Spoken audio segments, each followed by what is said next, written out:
contains too many sugary contents. So I think this is a cue for you, to be watchful of everything you give your children to take. Moving on to page 3, alleged privacy invasion. Court rules in Falana's favor, award $25,000 as damages. Makinde Ambode Oyinlola Alake, others honor Fatima Raji Rasaki at 70. Now Fund disburses 161.97 billion naira, records over 1.36 million student loan applications, give reasons for 11,685 students upkeep backlog of 927.98 million. 2026 State Fund intervention, each varsity gets 2.5 billion naira, COE 2 billion naira, Poly 1.8 billion naira. Tinubu not missing nor absent, APC tells OB. Kwara APC groups call for jettisoning of zoning. That story, those stories are on page 4. And on page 5, we have alleged $9.7 million terrorism financing. Judge returns Bauchi Finance Commissioner's case to Chief Judge for reassignment. DHQ plans soft loans for spouses of military personnel, and that's coming from CDS. Ganduje expresses shock over Kwakonso's enemy remark. All stories are on page 5. No provision in the law taxes the poor. Food, transport are tax-free. NRS Chairman Adedeji.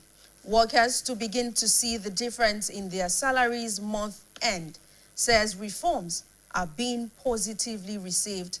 Reforms harmonize over 62 tax laws, and that's according to NRS Chair.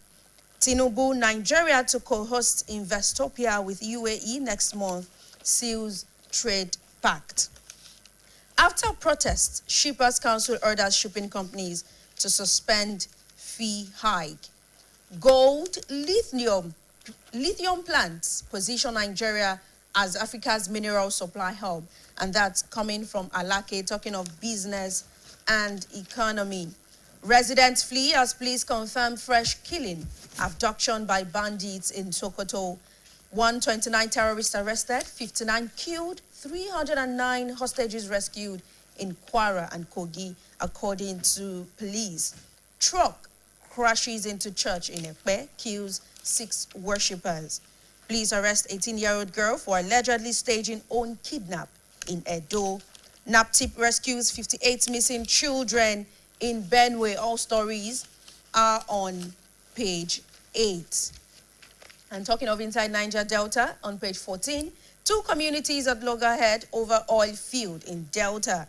Terrorism, Niger Delta ex-agitators laud U.S. military intervention. Russia-based Nigerian behind Ekpoma's protest, says Opebolo. Dismisses crisis reports. Don't politicize security breaches at Ekpoma Varsity. That's coming from the Pro-Chancellor. That story is on page 15.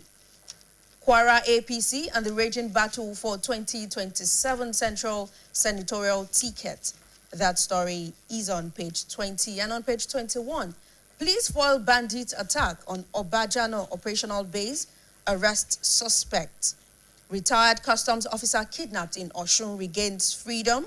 Suspected herders kill 4 in Benue community. All stories are on page 21.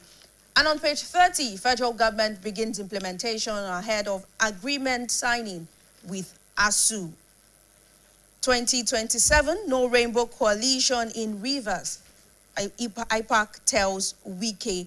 And on sports, that's on page 31, we have AFCON semis, Ifea Osime, Iwobi Lokman, and that's coming from Morocco coach. Eagles could change tactical approach, and that's coming from the coach, Chell. Salah main set to renew rivalry. Iwobi reveals secret of Eagles' success. And lastly, we have Gusso Ale's fears about officiating. That's all on the Nigerian Tribune. Over to you, Victor. Well, of course, I have the Vanguard newspaper right in front of me, and yeah, interesting stories. The first one, Nigeria's oil gas exploration defies federal government's efforts, drops 14%. NUPRC quotes investors with 50 oil blocks. You'll see more of that on page 19, but we have to hold on for now and go over to actually pay some bills. And when we return, we'll continue with the newspaper segment.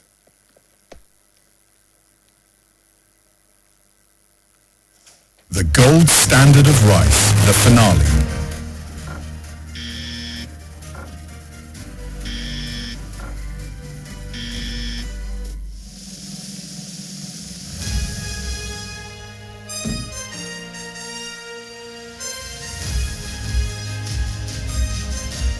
High swelling index, non-sticky, no stones.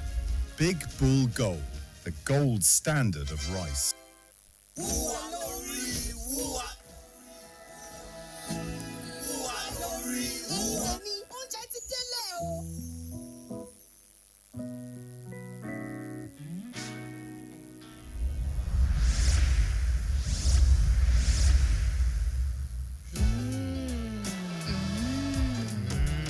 Ó dára fún jollof rice, spaghetti, ọbẹ̀ ata àti àsáró sí àsè tó gbà yìí.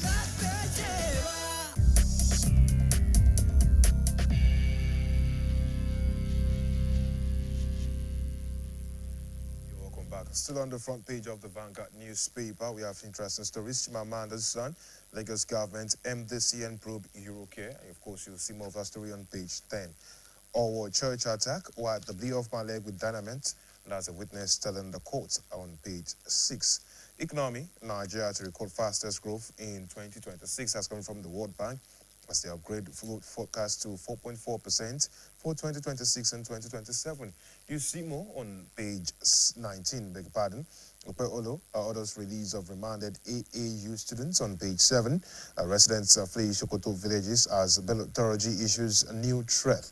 Elders kill ex-councillor. 4 others in midnight attack on Benue community. U.S. boosts Nigeria's fight against terrorism with new supplies, and that's what we have on page 9.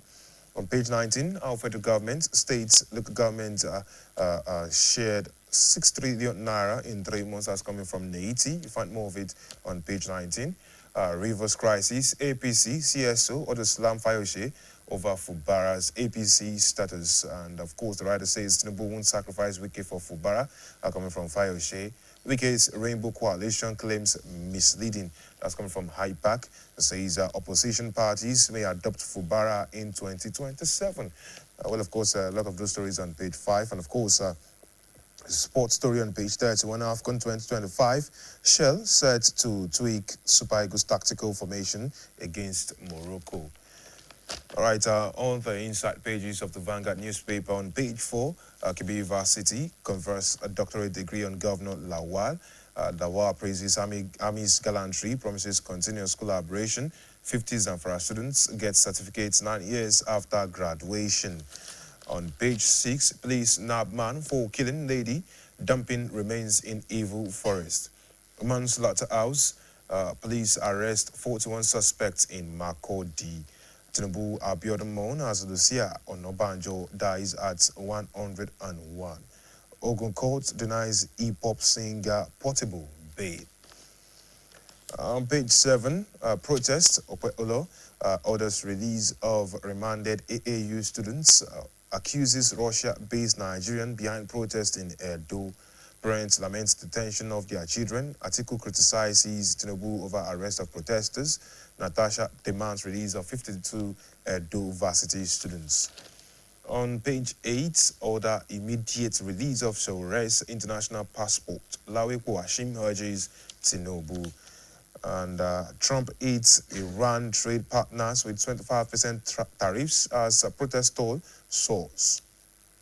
On page 9, Tinubu signals Nigeria's green transition drive at Abu Dhabi summit. Residents flee Sokoto villages in droves as Bello Toroji issues new threat.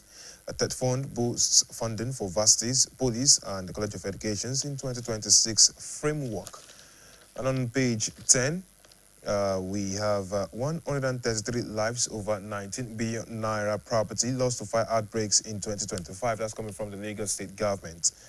Residents kick as Lagos government demolishes houses. And court nullifies PDP Guba primary in Ekiti. On page 11, IPOB raises alarm over plans to justify Kanu's continued incarceration. Imo community demands accountability for oil revenue. And of course, we have Anambra CP decorates 9 newly promoted officers. And this other story, Abia inaugurates 7-man panel of inquiry over Okona Aku community crises. On page 12, Bayelsa moves to boost rice production, Rivers to improve healthcare delivery in rural communities. Will continue to enact laws that promote economic growth and peace. That's coming from Guo. And of course, NDDC must complete regional master plan. Borodo, we have police invite Ayiri, Itomi, and others as the Delta government releases 1 billion naira to Bank of Industry for MSEME's revolving loan. Quickly on tech, on page 14, global trends changing telecom sector operations as NCC signs PwC to study level of industry competition. All right, interesting editorials and viewpoints, as well as talking points in some other pages. On business, we have economy, Nigeria to record fastest growth in 2026. That's coming from the World Bank as they upgrade growth forecast to 4.4% for 2026 and 2027. Nigeria's oil gas exploration defies federal government's efforts and drops 14% as NUPRC courts investors with 50 oil blocks. On page 20, Nigeria's agriculture faces 2026 the test on policy delivery and investment. Now, flipping on to what we have on other pages right here. Page 25, dear Bumi, is my love for him dying. My friend and my wife are having an affair. My husband holds other women. And, conversation about size in there. Okay, we have on page 26, tax without trust is robbery. That's coming from Peter Obi. Kwakwanso alleges Kano officials appointees under duress to endorse Yusuf's planned defection. Naira down to 1,480 per dollar in parallel markets. And flipping on to what we have on page 29, cold room operators protest 300% electricity tariff hike in Benin. NLM tackles INEC over refusal to register political movement. Warri sacked lawmaker Else Brevery for delivering key Ichakiri projects. And on page 30, FCT residents decry refuse invasion on newly commissioned road. Group kicks against Katsina government's plan to free bandits. Alleged $9.7 million terror financing. George returns Bauchi commissioner's case to CJ. Alleged 311 billion naira fraud. ICPC arraigned El Rufai's ally, Amadou Sule. And we have Brevery military chiefs to lay wreaths at Armed Forces Remembrance Day in Asaba. Foundation urges Senate to court recess and pass 2025 electoral bill.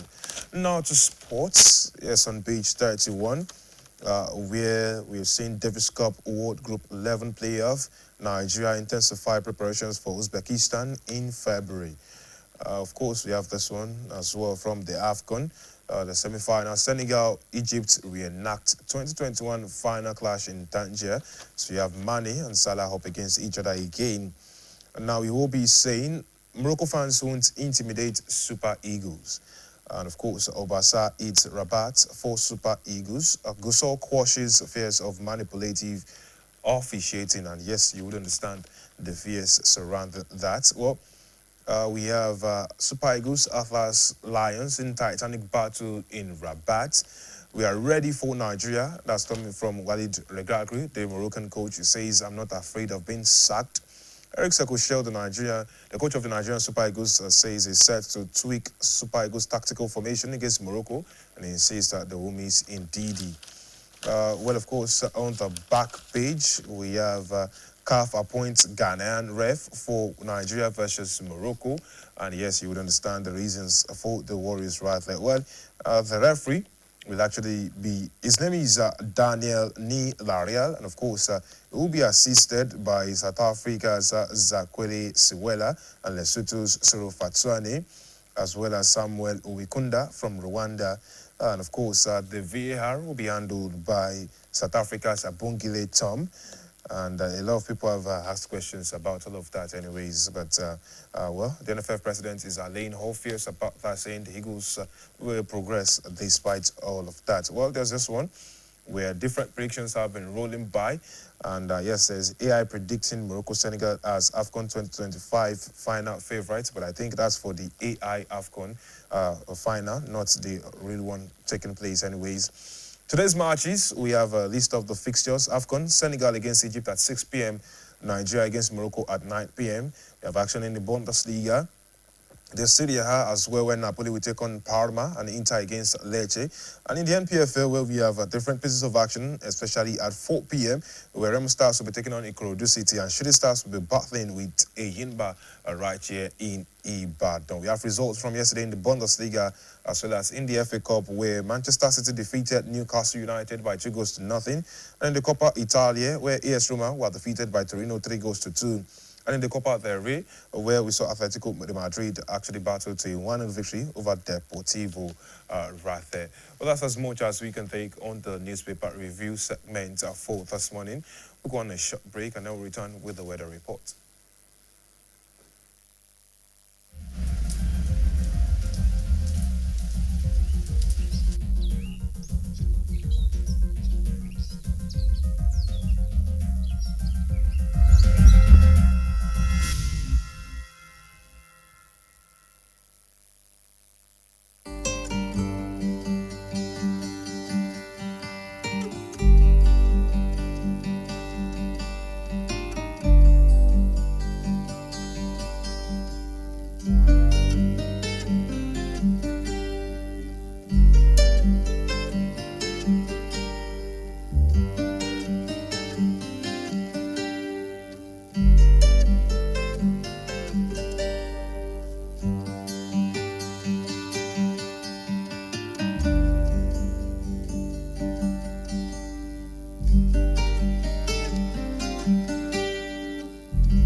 jollof rice, spaghetti, ọbẹ̀ ata àti àsáró sí àsè tó gbà yìí.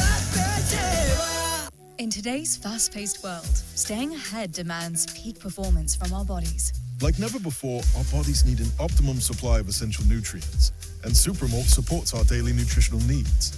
Supermalt has 20 essential vitamins, minerals, and natural extracts for overall health and wellness. One Supermalt a day gives you energy and vitality, improves your mental performance, and supports your immunity.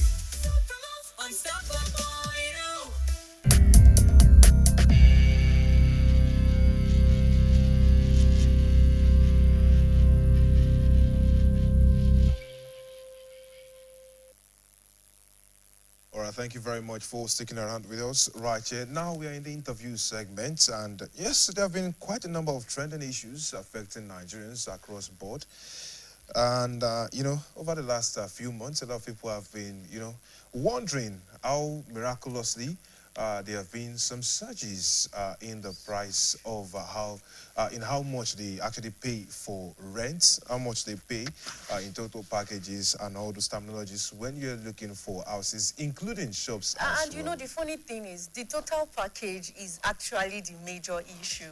Sometimes you ask how much is the rent, and when they tell you the total package, you wonder what's the calculation? How did you come up with this particular amount as the total package, Victor? You look at all of that, you try to juxtapose the back and forth, damages and all that. Agreement and commission. So you wonder what exactly is happening. But this morning, we are bringing that conversation to your footsteps so that you understand more about the surge in house rents today. And of course, we have someone who knows all too well about this discussion right here in the studio with us. He is Mr. Taiwo Adeniyi, who is an estate surveyor and a valuer. I think you also do some business, in being an agent. You're welcome this morning. So now the huge question is, why? That's the first question, why? Why do we have, that surge? Why is there the sudden surge? What are the factors behind it? What exactly is driving this? What is motivating this? Good morning, viewers. The issue of housing surge, there are so many factors responsible for this, which they are very close to us. One of the factors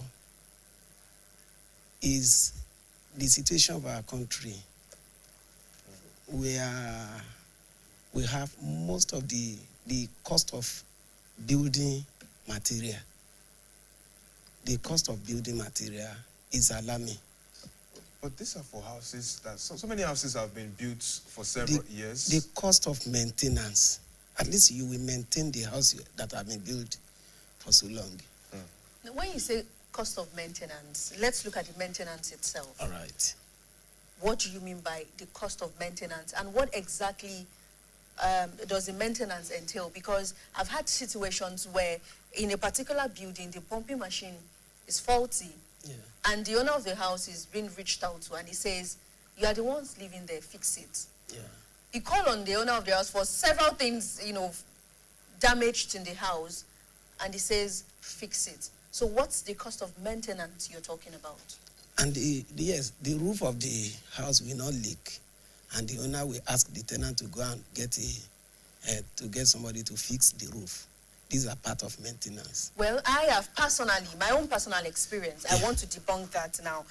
I got a particular 3-bedroom apartment at some point, and the 3 bedrooms were all leaking. And let me shock you, it wasn't fixed. I had to move out. In fact, at some point, I had some of my things damaged. And the owner of the house still did not fix it. So when you talk about maintenance, what exactly do you expect the landlord to take charge of, talking of maintenance? Most of the time, it's always spelled out in the tenancy agreement that these are the responsibility of the landlord and these are the responsibility of the tenant. So if a roof of a house is leaking and the landlord is asking the tenant to fix it, he's only deceiving himself, because somebody like you say you move out, another person will come and also move out, but the next person that will come may not move out.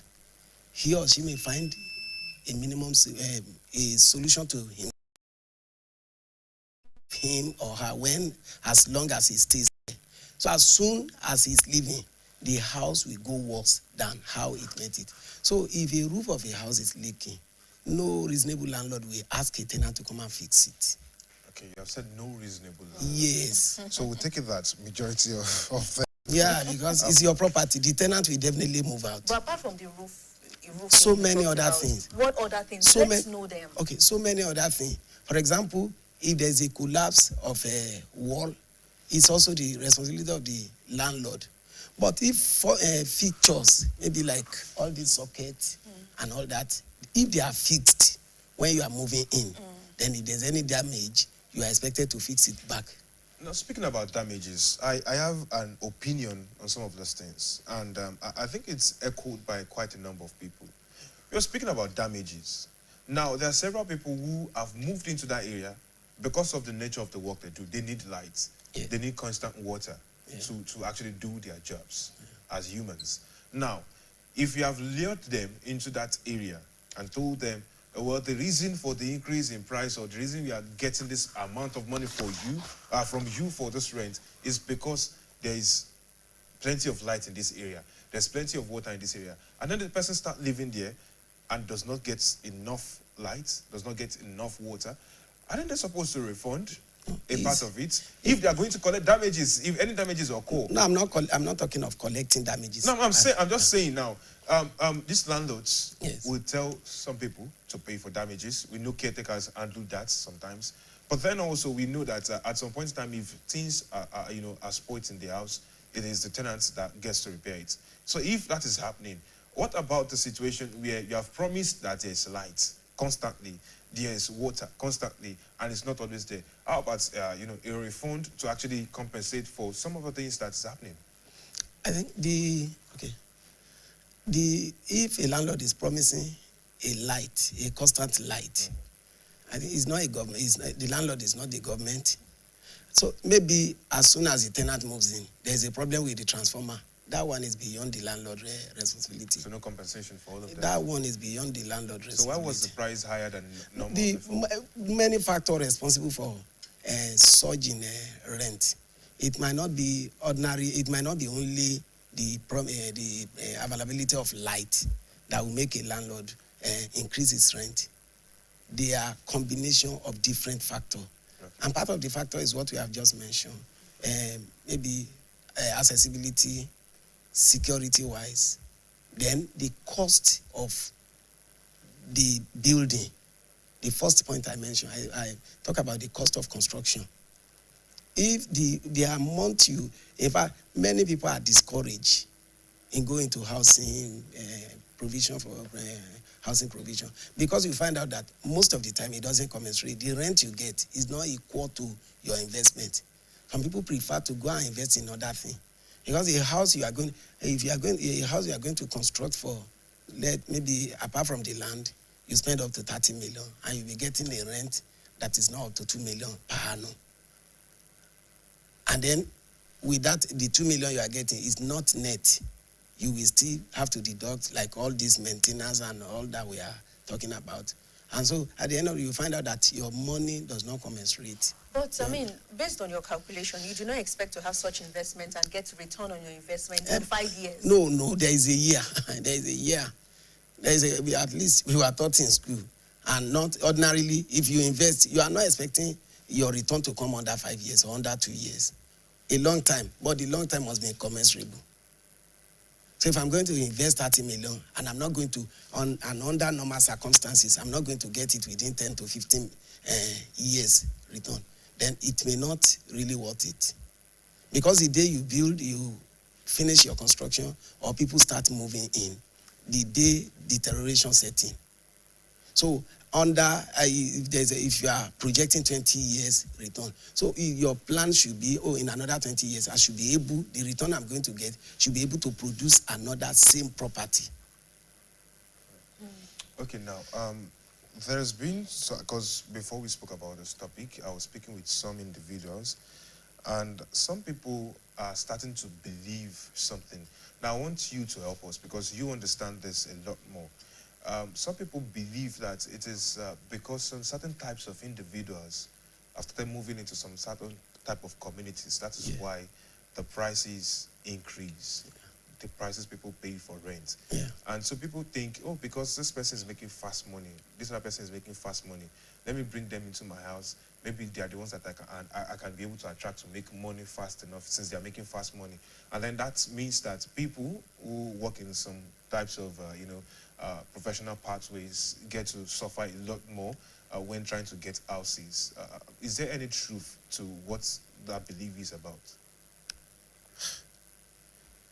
I don't really get the question. Okay, now, we are talking about some landlords. Some people believe that some landlords pick the type of tenants that they want into their houses. And maybe because they have profiled some certain individuals that they make fast money. Maybe through tech, maybe through anything. It could be illegal means, could be anything. But because you believe that these people make fast money, let me jack up the prices. And these people will be able to come because they'll feel some type of rich way. But then that makes other people suffer who should have been able to afford the houses before, but they couldn't. Okay. Is there a truth to that? Yeah, it do happen at times, but a good investor and who has a plan, who has a focus for his investment, will not look at it. For example, as an estate or yes, if I'm getting a tenant, and I know that the line of business of this my tenant, of this proposed tenant, and in that line you are talking about, I may not be comfortable to take that type of tenant because I know it's either way. I may eventually land into problems with him because somebody I know that his means of living is not legal. It's not legal. Then anything can happen any day, and we have seen cases like that. We have seen people who put in some people and they find out that at the end of the day, they are armed robber and all that. So, to me as an estate surveyor, if I'm getting a tenant, the issue of tenant selection is very paramount. And what I look at is how is this person, who is this person? Where can I trace him? Where can I trace him to? What is his means of living? Then if I'm able to get this one, I know that my rent is secure, and I also know that my property is secure. Okay, please run us through the selection process or the factors that you look at, the characteristics, the things that you look at, in a tenant that, make you feel like, okay, this person, I can stay with this person, I can make this person live here. Yes, like I have said, it depends on the type of property. But most importantly, who is this person coming in? Then at time I look at it, if there's any issue between me and this, between us, can I see somebody that I can report to, that can intervene, that can mediate between us? Where is he working? Where is he working? It's very paramount. Then where he's working will now be justified with the rent. So if somebody is working, is a civil servant, or if somebody is a civil servant. But is that not an unfair way of placing rent or an amount on a rent? No, we are not talking about amount now. Before you come, I will have already tell you the amount I want to get. So it is you we are not talking of amount now. But we have seen instances where agents, landlords would say, maybe after a year, and then they say, oh, this person can pay. This person is working here. I've seen it happen before. Yes, and then the following year, they jack up the price. The third year, they jack up the price again because they say, oh, this person works in a particular place. He can afford it. No, this is not normal. It's abnormal. How is somebody, I've dropped some property in the past simply because the landlord said I should increase this year and also increase next year. And I said, just wait. Let us increase this year. Maybe in another 2 to 3 years, let us increase. It will balance. All right, Mr. Denny, we will be back with that. But when we return, we want to talk about agents now. Okay. We'll be right back. Please stay with us. Rojile, àwọn oúnjẹ mèremère tó lè fàwọn èròjà yìí ṣe. Ó ti ná owó rẹpẹtẹ, ṣùgbọ́n kò sí àrídájú oúnjẹ aládùn. Yíyan kúrò ìsebẹ̀ tí kò tọ́ lè bá oúnjẹ, owó àti ìdánilójú rẹ̀ jẹ́. Fún oúnjẹ aládùn, má ṣiyèméjì, yan góòlù. Lo Terra Gold fún adùn tó gbayì tó kì pọ́pọ́ táwọn ẹbí rẹ fẹ́ràn. Ó dáa fún ọbẹ̀ àtàdídé àti jọ̀lọ́ọ̀fù. Terra Gold kóró kan ara tí kò lópin. When malaria knocks you down, you can be sure parasites are having a party in your system. Welcome to our new kingdom, guys. Comel, an effective weapon against malaria.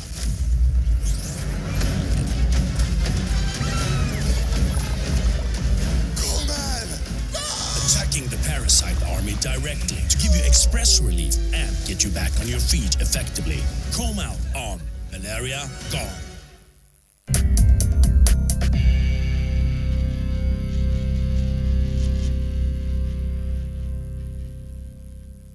Thank you very much for staying with us. Before we talk about the issue of agents now, before we went on that break, we're talking about yearly increments. Yes. And, you say you had an instance where a landlord told you to increase it after a year, and you admonition that let's wait until 2 or 3 years. Is there a law backing, increments in rent? And what does the law say about it? In the space of how many years is the owner of a house allowed to increase a rent, and by how many percent? Most of these things is because of where we find ourselves in our country, because of all this inflation. Assuming we have a stable inflation, economic something, there shouldn't be any reason. When we were under training, when we came for after school, we were told what we met with our guys was at least a minimum of 20% increment at a space of 2 to 3 years, depending on the agreement between the landlord and the tenant. But at a minimum of 3 years, at a minimum of 2 to 3 years, with an increment of 20%. Those were things we met. But unfortunately, you find out, and that is when we have stable economy. But a situation whereby what you buy today, you go back, you buy now, and you go back, maybe you forgot to buy a particular a number, a quantity, and you want to go and add to it, they will tell you that the price have changed. So most of these things contribute to reasons why the increment is so, why the increment is not regulated again. We hear of, we could excuse houses that are just being built, talking of the instability in the economy, inflation, naira depreciation and the likes. But what about houses that have been built for years, that have made almost a return on their investment, and we still see a yearly increment on the rent? What do we say about those houses? No, the houses is still the same thing. The one that have been built for longer year, we need to maintain it. If they don't maintain, they can't get the increment. I know you keep talking about maintenance. Yes. I know you talked about, what this maintenance entails, but let's tell ourselves the truth. Yes. We barely see this happen. We barely see landlords talking about maintaining a house. Even when the houses, I've seen cases where people have to move out of the house because the landlord is not even coming forth to renovate, to maintain, like you said, talking of maintenance.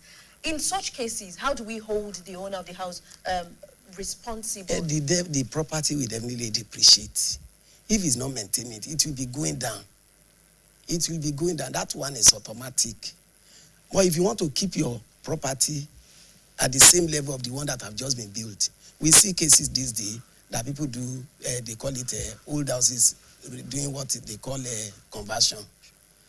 So most of the time, that conversion is as good as building a new property. In fact, if care is not taken, at times it got more money than newly built property. Okay, is there a body that regulates the rents? Is there a body that regulates the agents? Is there a body that regulates the landlords that ensures that they do it? I'm not saying just regulate, but ensures that they actually stay with regulation. For example, there is a body that regulates our practice, and these are the and these are the body that the law, the federal government, the law of Nigeria empowers. What's the name of the body? Nigeria Institution for Estates of Years and Value. And they ensure that is the institution, but the body that regulates is Estates of Years Regulation Board. So do they ensure that the regulations, the rules are enforced, are in place? Nobody is straying, and anybody that goes astray. So its member, you know, and at the same time, there is no law that regulates agency. Like you and I, if you want to sell a car, if somebody wants to sell a car, after this program, you can just go out and negotiate and take your percentage on agency. There is no law that regulates agency. Really? Yeah. There is no law. Anybody can be an agent. A lawyer can be an agent. Anybody can be there. But as for the practice of estates of gain and valuation, there is a law. And then we, as a member, I know my limit. I will not want to do anything that will run contrary to my practice. Well, don't you people have ways in which you can advise, people or landlords or tenants to be on the type of agents, or like a set of agents that they can actually work with? Yes. So that they won't fall prey to the hands many of these landlords, they don't want to hear the issue of they don't want to hear from people like us, because they will believe that it will be too rigid, it will be too we will be too because I will handle property the way I know that I'm not going to be in problem with my tenant. And also vice versa to the landlord. But a landlord will want somebody who will always attend to his need. I've once told my landlord, I said, every landlord, let me not say every landlord, 60% of landlord, they want you to go to tenant to go and use gun or cutlass to collect money. And when you are bringing back the money to them, bring your Bible or Quran to come and deliver the money. Because they will tell you that you don't have action. The agent there, he went there, he locked the door, he shouted at the tenant, he forced them, he threw their load there. That's what average landlord wants. And many a time, the landlord that gave a property to, only few of them gave it willingly to agent. Many of them is as a result of their inability to collect or to control the property. That's why they look for external body. And so they want external body that will behave abnormal to collect, to obey their instruction. Okay, let's look at agents now. Who are those qualified to be agents?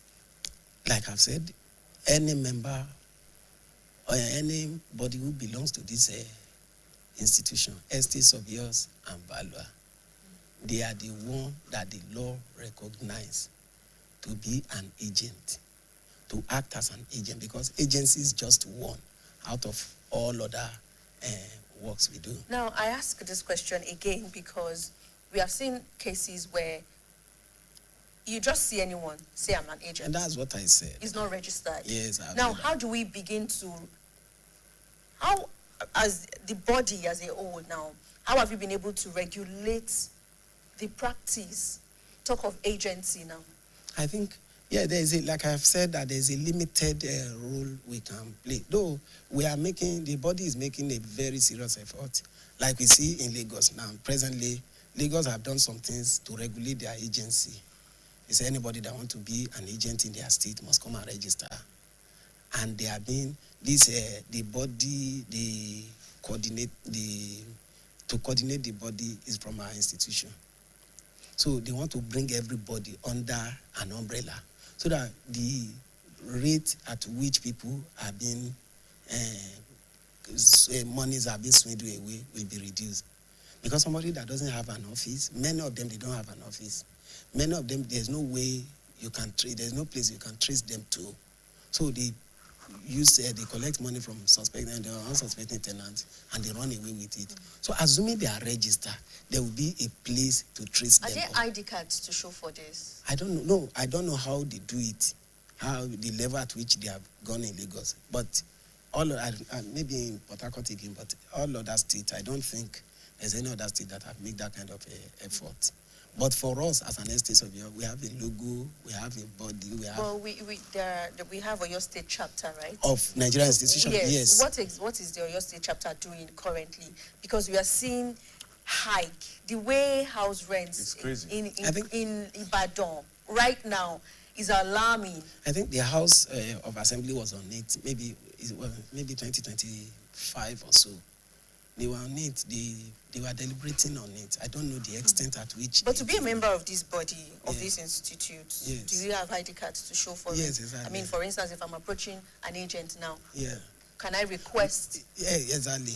We have an ID card, we have a membership number, we have a logo, so many things to differentiate. Also, how do we begin to eliminate? Nobody will introduce himself as an estate surveyor. No agent will introduce himself as an estate surveyor and valuer.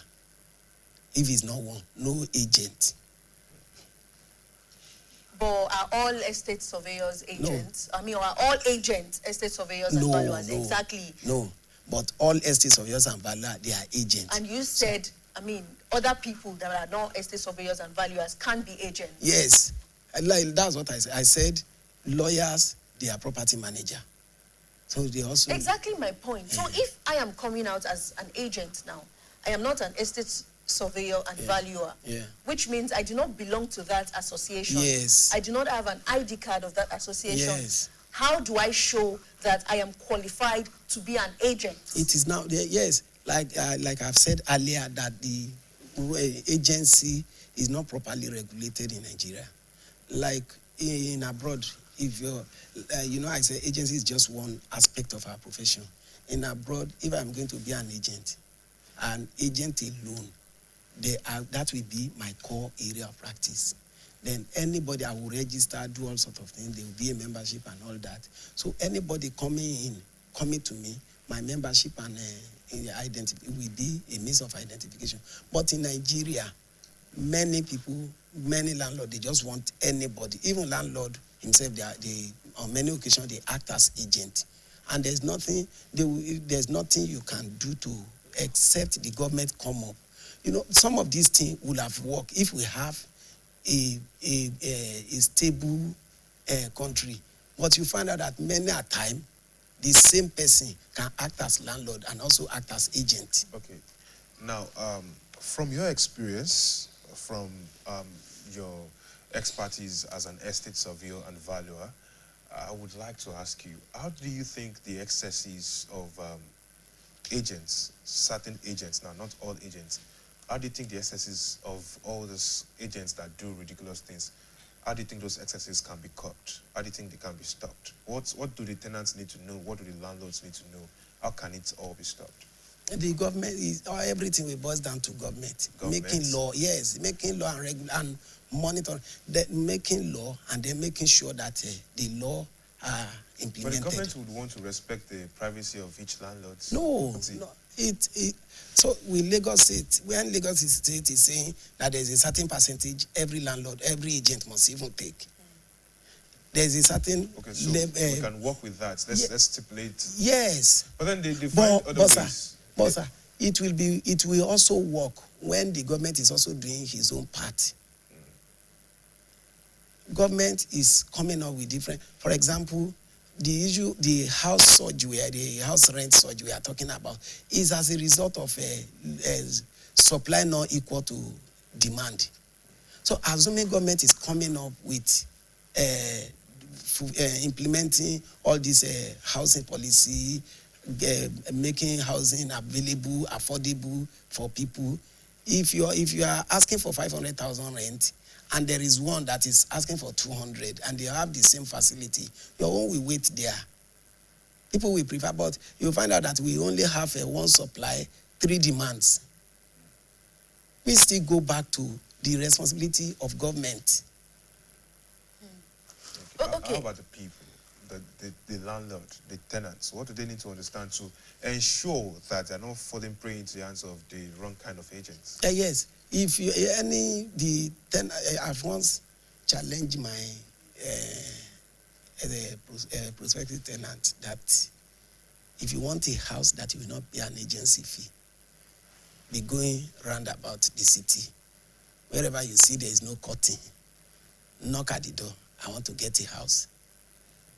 You landlord, if you are saying you are not going to listen to me or you are not going to pay my rent and pay my fee, don't invite me. I told him, I said, I have an office, I have a name, I have a membership number, I have an institution that monitor my activity. I pay my dues to federal government, not just operating alone. So if you don't want to pay, put your board, house to let, contact the landlord within. So whatever happens between you, and is your... All right, Mr. Adeni, you said earlier that there's no regulation in Oyo State currently in terms of agency, activities of agents. But per the institution, what's the standard rate an agent should collect? And what are the fees that are placed on basic house rent, apart from the house rent? Please, let me come back. I say the House of Assembly, I cannot remember, maybe last year or 2 years, they were on this issue of agency. And government is doing everything possible to regulate the activity. So I am not saying there is no law in Oyo State. So what is the law? Now, I mean, if you are saying there is a law, what does the law state? What's the percentage? What's the regulation like? And that's why I cited that of Lagos, that presently they have concluded on their own. They have a certain percentage they have agreed upon for the agent. They have a certain percentage that they have agreed upon for the landlord as well. We are aware of Lagos. Yes. But let's look at Oyo. It's a work in progress. It's a work in progress. And that's what I'm saying. But now, the estates of Yoza and Valua, we have a modular brandy. For example, under normal circumstances, an estate of Yoza and Valua is supposed to take 10% as agency fee. Okay. 10% as agency fee. 10%. And that's that. And that's all. That's all? Yes. So what about the agreement? The agreement is for the lawyer. What else again? There's something else. Caution deposit. Caution, yes. Is for the landlord. Okay.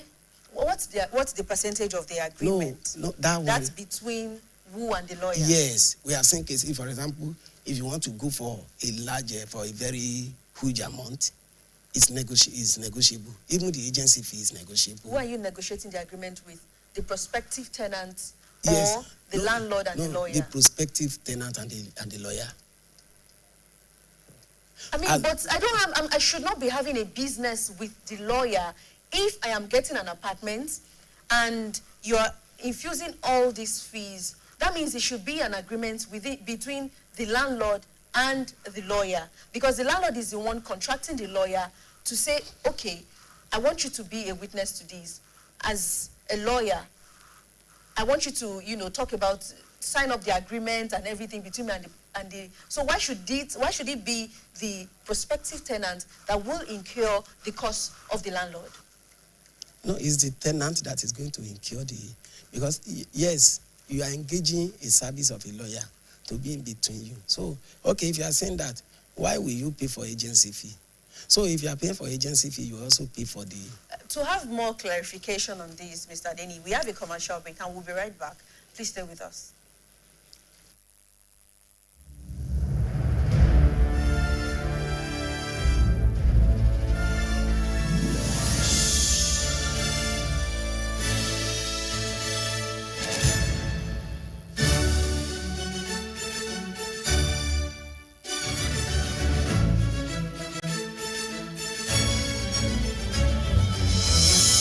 TerraCube, unwrap joy, unleash taste.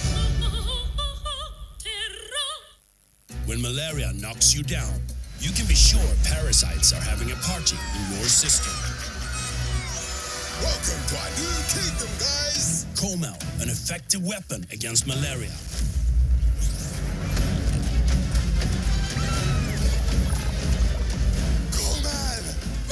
Attacking the parasite army directly to give you express relief and get you back on your feet effectively. Comb out on Malaria Gone.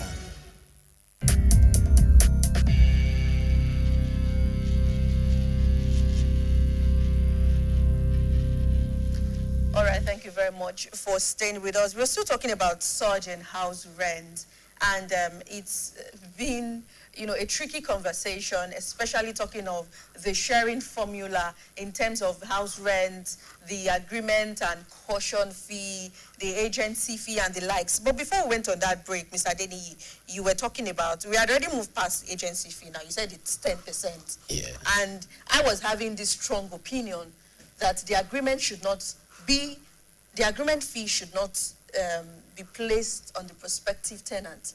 It should be a fee between the landlord and the lawyer. And that's why we're talking about the surge. But in terms of the agreement now, what should the percentage be? From what percent? Because the tenant is going to be incurring the cost, just as you said. So what should the percentage be? I think I've said it. I said at time is negotiable. But I think most of the time they take 10% as well. Okay. Or subject to negotiation. So what about caution? The issue of caution, it depends on the type of property. And that one, many a time is determined by landlord. Okay. For example, if I'm managing a property and the landlord is asking for a caution, the caution fee, the caution deposit should be specified in the tenancy agreement who is going to keep it, and many a time is being kept by landlord. So it depends on the type of property. Because if it is do you value the property to know the percentage of caution to the percentage to place on caution? Yes, the type and the use. Okay. For example, if it is a residential property, you know the numbers of people that are coming in. You can easily, the damage may not be much.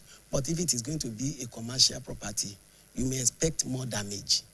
And so as a result of that, the caution fee is subject to the agreement. So this is a conversation we cannot really exhaust this morning.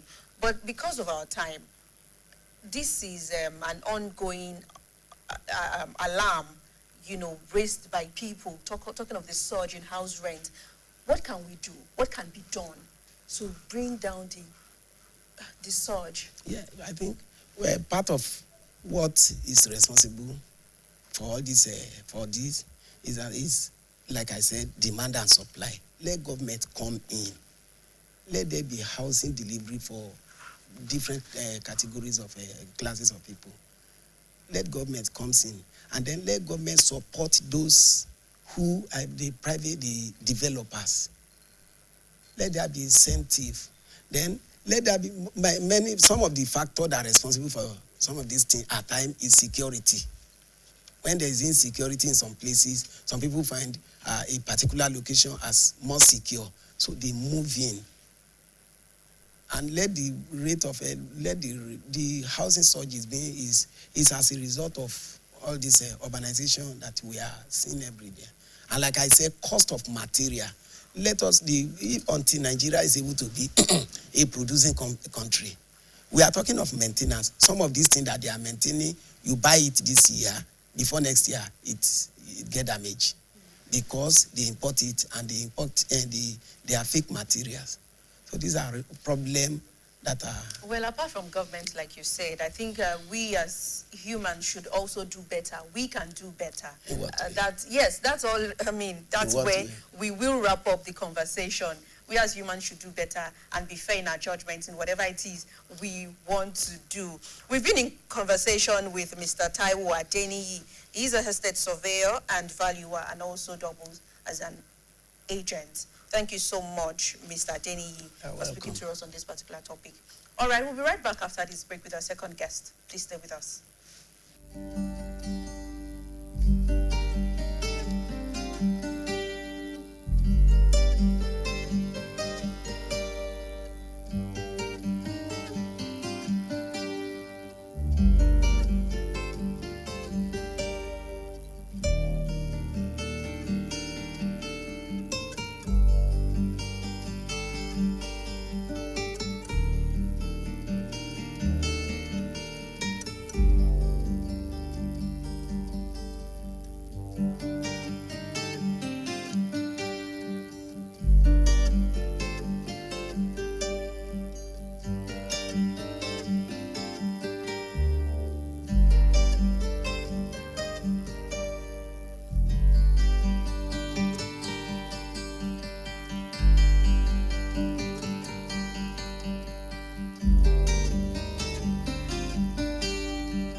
Once upon a time, there was a land plagued by blandness. Food had lost its flavor and there was nothing left to savor.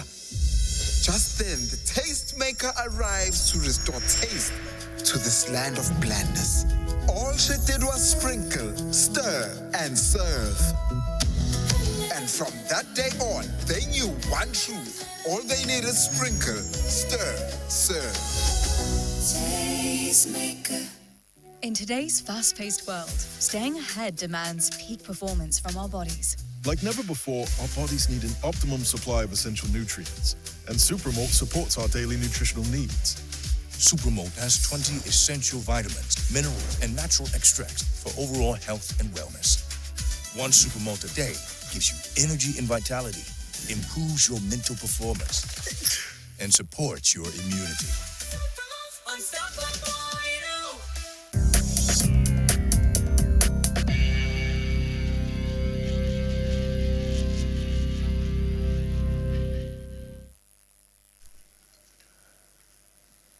All right, thank you very much for sticking around with us. We are still having the conversation around the surge in house rents. And this time around, we have moved away from the estate surveyors and valuers to the town planners. We have with us in the studio this time around Mr. Olusegun Ewioya, who is a town planner and a former chairman, Nigerian Institute of Town Planners. You're welcome this morning. Good morning. In your own view, in your experience over the years, what do you think is responsible for the current surge that we are seeing, that we are experiencing in the prices that people pay for house rent?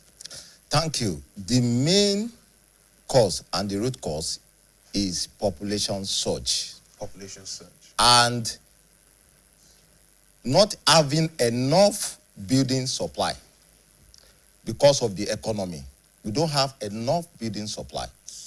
So the demand is greater than supply because we are having more population every day. For example, if you go to marriage registry, just go and find out how many people are coming to registry every day, every month for the marriage and other things. And you know a family, starting a family, you need an accommodation. So are you saying we have more people than the number of houses we have? The rate at which population is increasing is greater than the rate at which house is being provided. So how can this be solved? First and foremost, it requires government intervention. For example, the United Nations Habitat said in Nigeria in particular, we have about 12.5 million housing deficit. And that if we are going to bridge the gap, the government is going to spend over 10 trillion naira providing 500,000 housing units every year, consecutively for 10 years. How do we come about that? And to do that now, we now need to go into private sector. The government cannot do it alone. Let government do its own part. Let private, the real estate developers do their own part. And then let government empower the citizen, maybe through affordable housing loan, mortgage loans, so that you'll be able to get a very cheaper rate of interest to have your personal building. All right, now you've mentioned something that leads to us saying that all lands must be on deck, both citizens, government, but we also need people to understand the other factors responsible. You know, aside the population surge that you've mentioned now, there are other factors definitely responsible for this. Could you list them out so that we'll understand, you know, what to look out for? Other factors include the economy. The Nigerian economy is sick. For example, let me cite an instance. In the 60s and 70s, when some areas like Okeado or Shosami is being developed, you can see people are constructing upstairs. So you are building houses for your family and extra rooms that you can let out as an investment. But most of the people nowadays, even the high-income people, by the time they are making house for their family, what they can afford is just maybe a duplex, 4-bedroom flat or 5-bedroom flat for their family alone. The set of people that we call high-income people now, only very few of them. The people at the upper echelon are the people that are able to build their personal house and build other houses for investment. If you look now, Okado, now from Okado, let's come to Moniya. If you get to Moniya now, a newly developing area, how many people are putting up story building? So as a result of economy, people are not able to support the government to build houses. Then how many houses is government constructing in a year? The Federal Housing Authority, that the federal government has signed that rule. Then we have the Oyo State Housing Corporation in Oyo State. How many houses or housing units are they making in a year? I mean, looking at the government perspective, like you've mentioned, and we are not really seeing, it looks like, the housing provision being made by government is not even sufficient for the people. And you talk about private investment, but let's also not forget that that's a business for an individual who is going into real estate. But how should we as individuals now, talking of the private individuals now, how can we do better in terms of the placement of prices on these houses to be affordable? Earlier you talked about an individual, a family renting a 3-4 bedroom duplex. In all honesty, how many people can afford that right now? Even a 3-bedroom apartment, how many people can afford that? Even here in Ibadan. The government has to come in. Not that we are placing all blames on the government, because the landlord, you cannot build a house today and you expect to recoup the whole investment this year. And that's what led to new house, I'm taking 2 years or 3 years rent. Is wrong. But how do we correct this? Then the government needs to make regulations. For anything to work out, there must be law guiding what you can do. It's a kind of business. The landlord and the tenant, the relationship, the business, how much you can collect, even the agents, how much they can collect, everything has to be regulated. For example, in Lagos State, there is a bill now, tenancy bill or something like that, that will stipulate how much you can collect as a commission. That you cannot take more than 10% of the rent as commission. Then, in Oyo State? In Lagos State. But Oyo State what about Oyo State? It's coming to Oyo State as well. How are we Lagos State is that? the center of excellence. They lead in almost everything. So by the time that tenancy bill is passed and get a governor's assent, then I think we can copy. But for associations, talk of regulations now. How do we regulate the actions of these agents? How do we begin to checkmate them?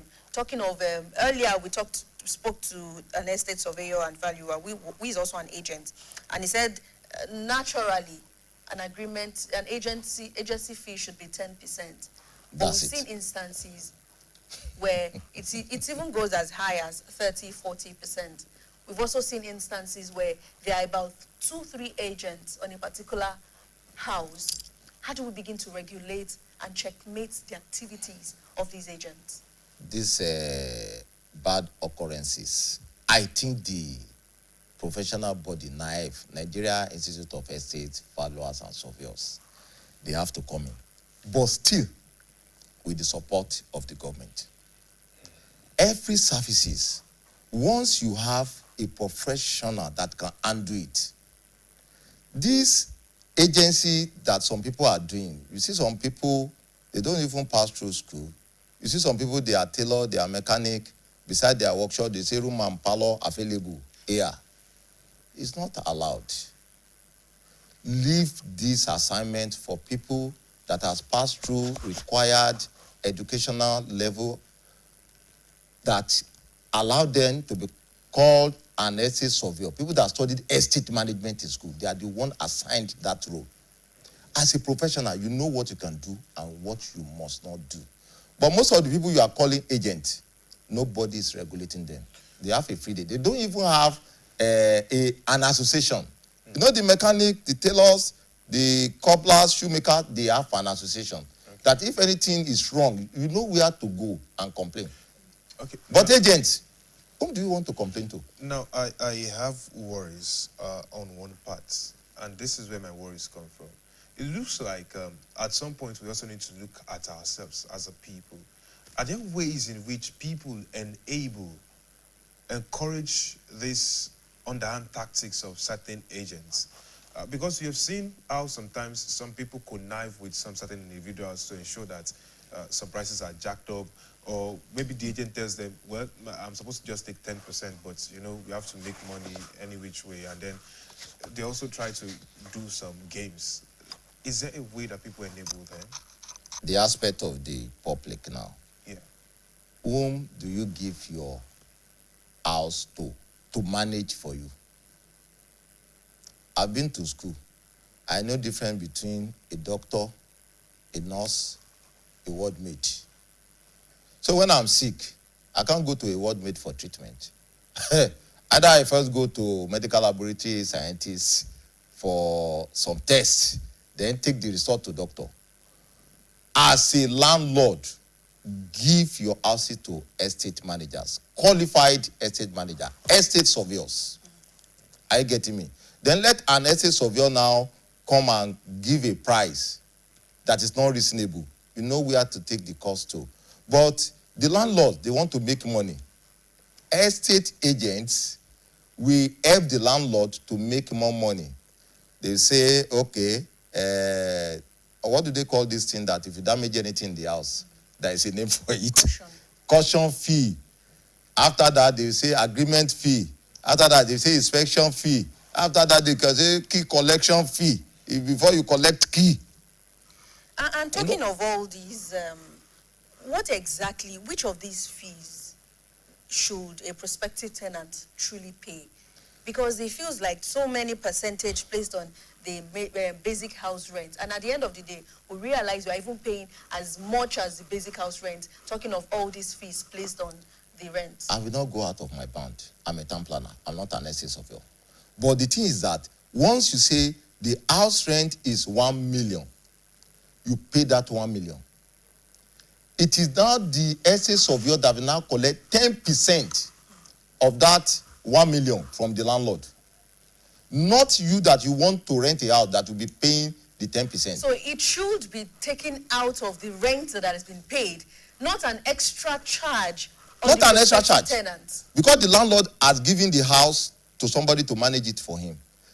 You have employed him to render a service. Then out of the money you make, you now pay. But in this case now, the agent will collect money from the landlord and collect money from the tenant. So which money should be collected from the tenants now? Is it just the caution? We also talk about agreements. All those caution and other things. If they want to add it, they will add it to the rent. Are you getting me? If they now tell you your house rent is 1 million, you say, why come about 1 million? Break it down. They not it's because of this, because of this, because of this. But once you pay that 1 million, nobody should ask you anything again. That's the basic rule. That's so how do we now begin to make sure all this money is placed on all these fees? I think there should be sensitization. What should they, and then, I mean, apart from the sensitization now, I will come back to the sensitization, but talking of regulation, okay, who should we begin to hold accountable in terms of regulation? I believe our House of Assembly members in Oyo State, they are hearing and they are watching BCOS. Now, let them work on the tenancy bill for Oyo State. Because that's their work, making law, the House of Assembly. The executive, now, they will now execute the law.